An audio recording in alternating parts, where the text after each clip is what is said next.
as I think about it. Let me just go to the board. Can we get this on the back wall? I want to talk about. Okay. This is the U.S. deaths per week in the United States of America. As we've told you, 90% drop off. I guess we can celebrate this, right? This is where we're at. This is where we're coming into now. But this is where every other, virus and thing, this is where we should be. Now, remember, we're we're moving into July. So to have a flu outbreak, basically spring, summer, obviously this rarely happens. This should have been happening back in, December, November. Back in there is where we usually see something like this. So it's in the wrong place to begin with. That was one thing that I started thinking about. But then I just started asking myself, what happened here?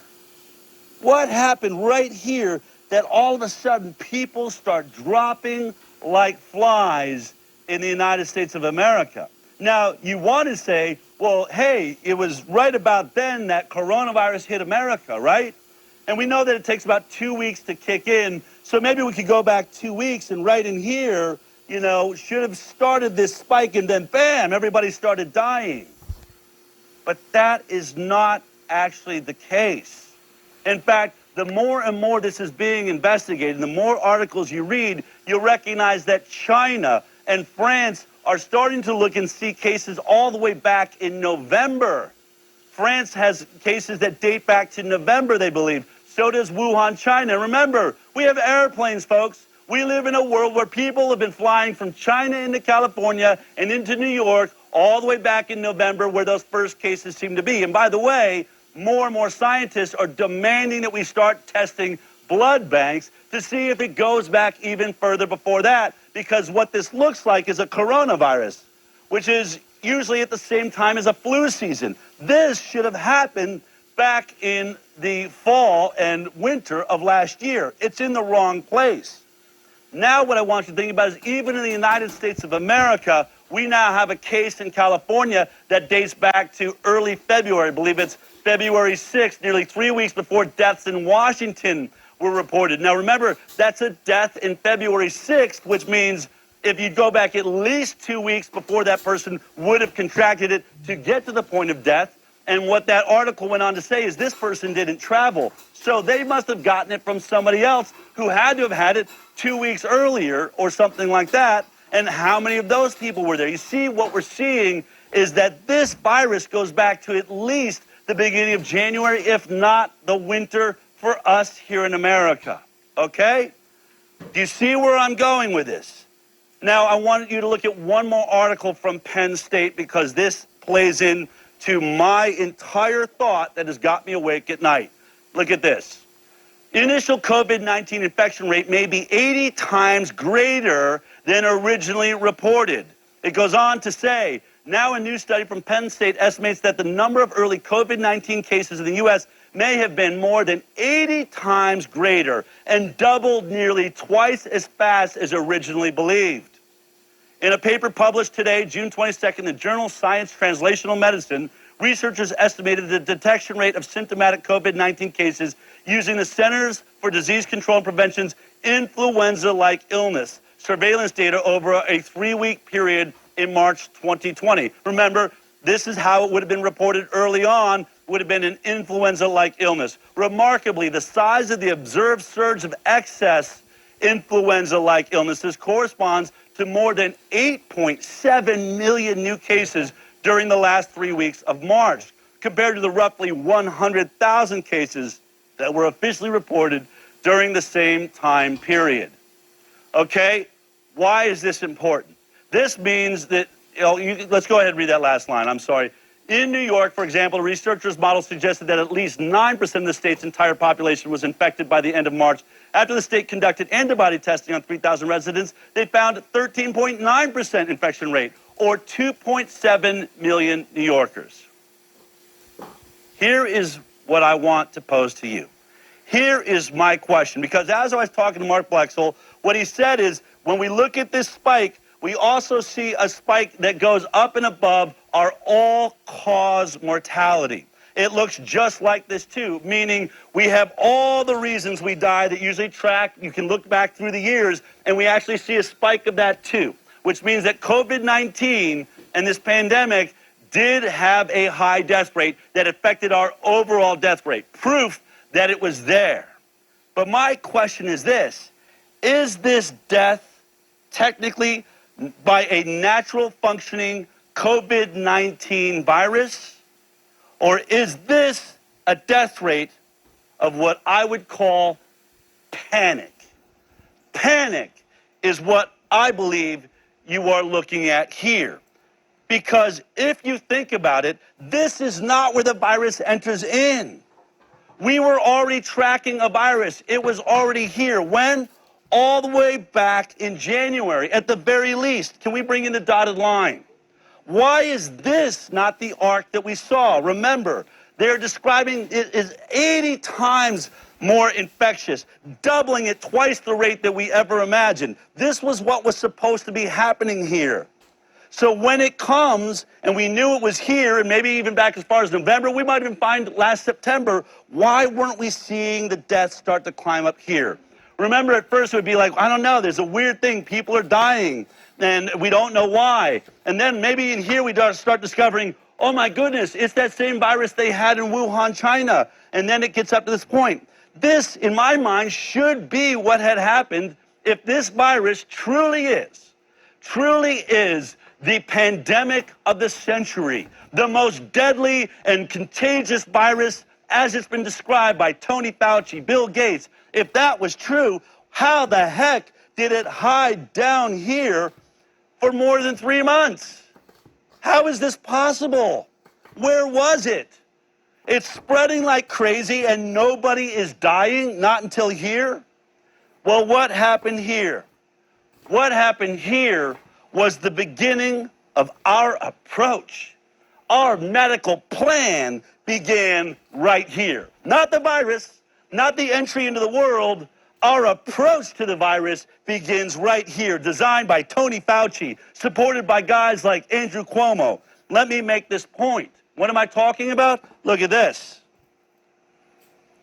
This, week 11, is when the lockdown begins. This is when the U.S. says this is how we're going to deal with the virus.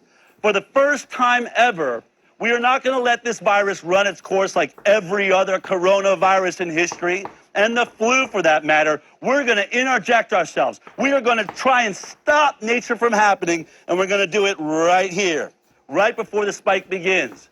And then, oh, we have another great decision. Let's be so terrified of running out of hospital beds that we force nursing homes to take on sick patients. And then, boom, what did you do? You lit a match in a dry grass field.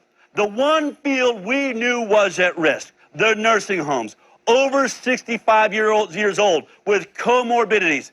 Andrew Cuomo and the other 4 governors now apparently going to be under investigation. Why? Why did you put it, as a threat, the one group we knew had to be protected? I'll tell you why. Because they were freaked out of their minds going, oh my God, we're going to run out of beds. We're going to run out of beds. And so in order to avoid running out of beds, which, by the way, only the beds in their ICU, right? Only the beds in their ICU, not the entire hospital. No, just the ICU. Why are we using the ICU? Because someone said this virus is so deadly, you can't give people any oxygen. It might aerosolize. See, the panic was all set off by essentially screaming fire in a crowded room. This is not a pandemic. This is not COVID-19. This is being trampled because some idiot said, we're all gonna die. And every medical professional started treating the world as though everyone was going to die.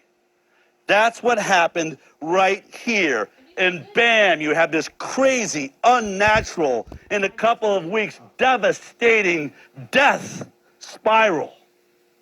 That's what happened here. How else can we look at this?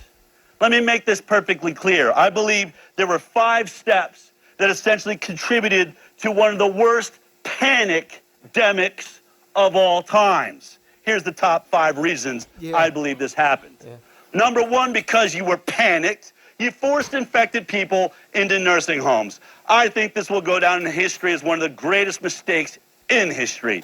Okay, number two, you reduced your hospital staff. In the middle of an issue where a lot of people were catching this cold and some were having a serious reaction, you basically shut down to your ER and ICU and sent everybody else home. So no one got any of the other treatments. You didn't have available nurses and people to use all the beds in the hospital, so you were running low. You never ran completely low. Tomato sauce. Okay. Tomato paste, tomato sauce. Okay. Or You never ran out of beds altogether, but you reduced your own hospital staff. Makes no sense. And then what did you do? You normally would have given them oxygen, but instead you put them on ventilators and started killing them 9 out of 10.